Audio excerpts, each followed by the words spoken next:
So can you tell me one of the, do you have a memory from being a cruise director that really stands out for you, that is one of those things you're like, wow, that was just such a milestone for me? Or I don't know, just something fun, touching. Oh, wow. Memorable. I mean, the fun, I mean, as you know, the times that we had as crew members on board with your friends and your fellow workers, those are memories, and many of them probably aren't suitable for being put out there in public. Like memories in the OB. Yeah, like memories in the exactly. But I believe, there was a time, I think, when you had your talk with Tanya the other day, and she talked about one of our famous guests, Kissin. Mm-hmm.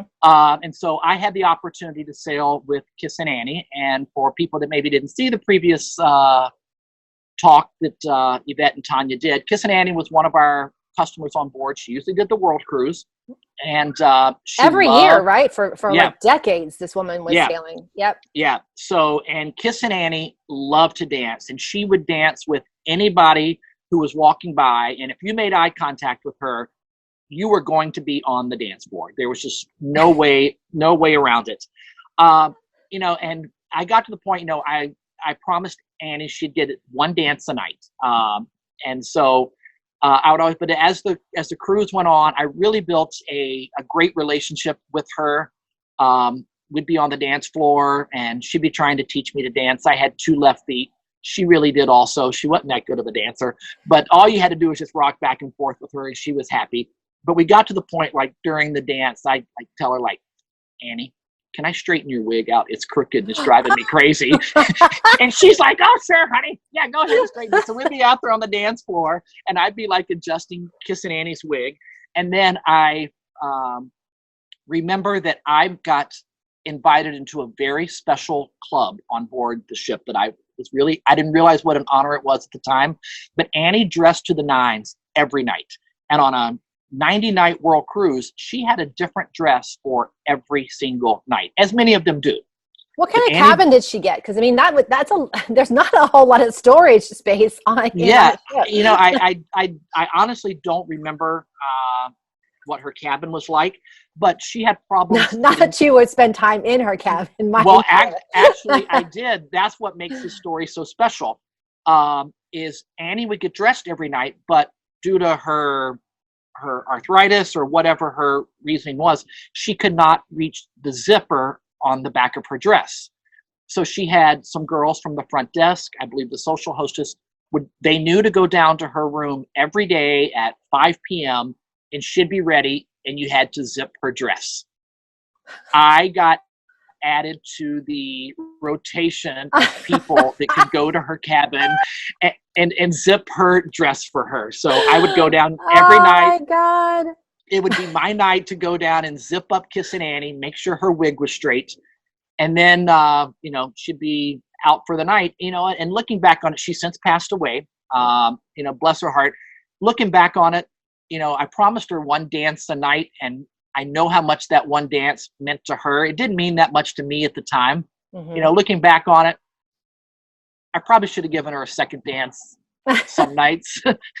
But you look back on it, but I made her happy. And then also, having dinner with her in the dining room was a treat as well. Great memories there. I've heard the stories about her culinary enjoyment. Yes. Habits. I'm trying to be really diplomatic in how I what it was, her dresses were so nice. We just wanted to make 100% sure that we didn't get any crumbs anywhere on her beautiful dresses. So we tucked a few extra napkins here and there in different places to make sure. But she was a special lady, and she was a good memory that I have from the ships. There were many. Do you ever know Dottie the fish lady? Dottie the fish lady. Yeah, her name was Dottie. She always had a pocket purse that looked like a fish, but every day was a different fish. And so I don't remember her, but I could have crossed paths with her. Yeah. So I haven't thought of this in 20 years. It's amazing that when you asked me, are there any special memories? I'll never forget. It was the Valentine's Day cruise, and everybody was out, and she, I I danced with her at the party or whatever, and she started crying while we were dancing. And she goes, "This is my first Valentine alone."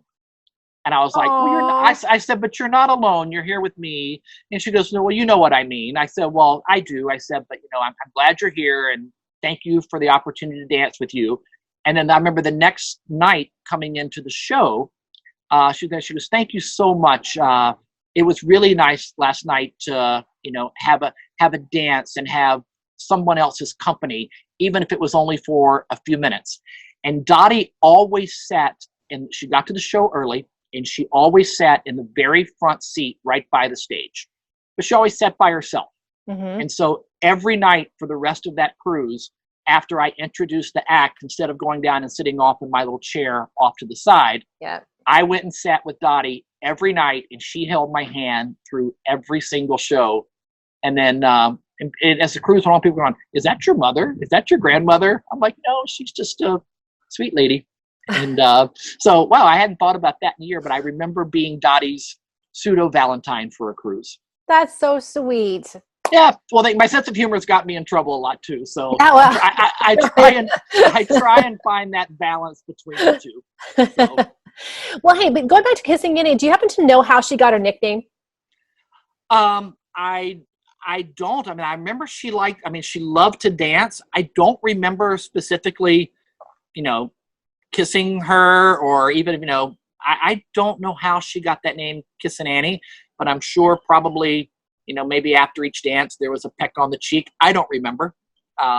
Did you recall her trying to kiss you on the cheek after she was done dancing with you? I don't remember that. No? If we did that, that didn't stick with me. The permission to straighten her wig is what is kind of has stuck with me.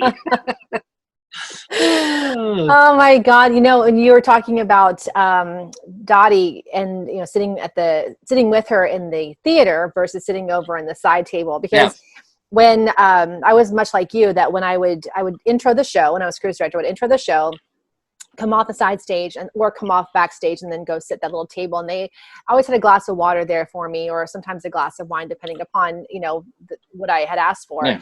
The bar staff were always so attentive that way. But funny story, one night, and because I used to I wear glasses now when I read, and better to see you with, mind you. But back then I would use them at certain times, sometimes for a prop. If I had to read something, I just, used them for effect.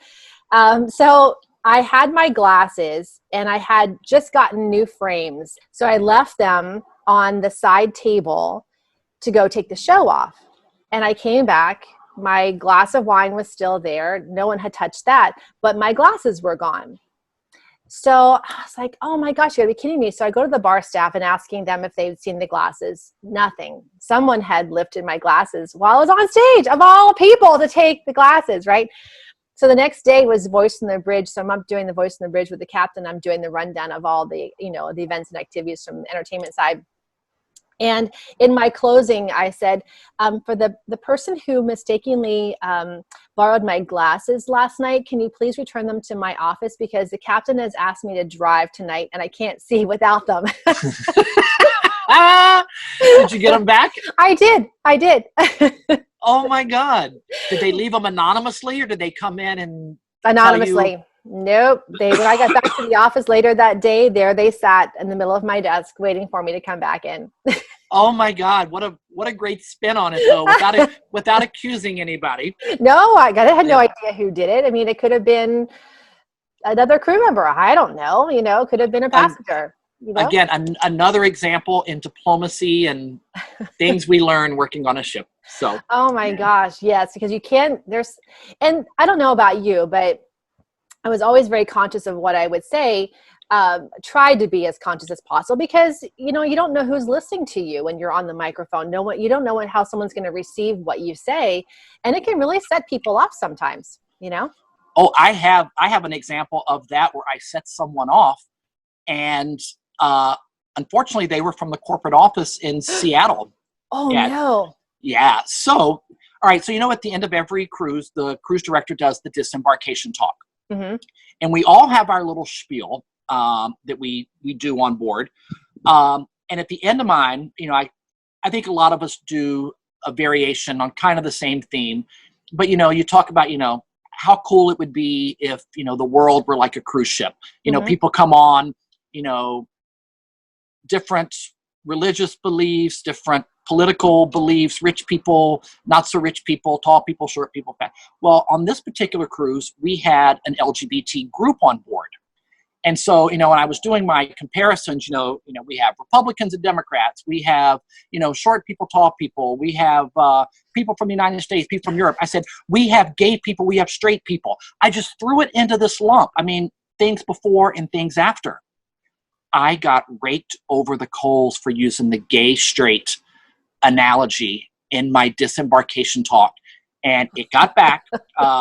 And I was told I, under no certain terms, was to never do that again. Oh my gosh.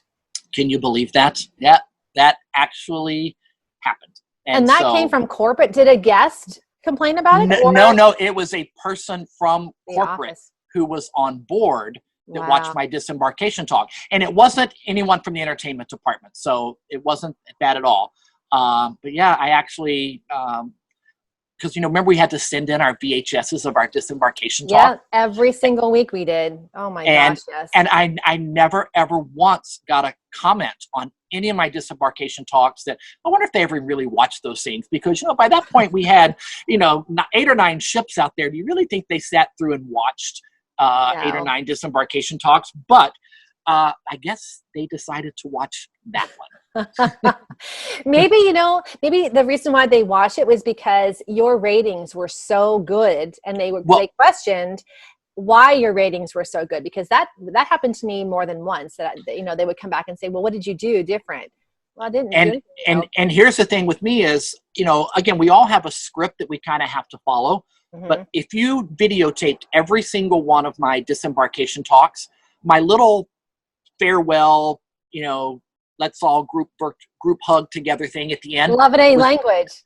Well, I didn't do love in any language. Yeah, I don't know. I don't think I did love in any language. Maybe I did. I guess I did. In fact, I know I did. You had to have, yeah. Yeah, we did that. But my little spiel that I did, if you watched every single disembarkation talk, no two were ever the same. Because I didn't have a script in front of me, and I knew in my head the bullet points I wanted to make. Yeah. But it was different every time, and I would always try and bring something in personal from that particular cruise. If something unique happened, like we were in Alaska, and we got that glimpse of the Northern Lights. And we were you had to bring it in, or whatever. You brought we got something. The 900 of us has something very. Every week I tried to find that one thing or a couple things. So all my talks were different. But that one time, I threw in the gay word into my disembarkation talk. I was told never, ever do that again. Wow. Isn't that amazing? That's amazing. That's amazing. So I got that. Thank you for joining me for today's Captain's Table Conversations with Yvette. Stay tuned for more, and be sure to like, share, and subscribe.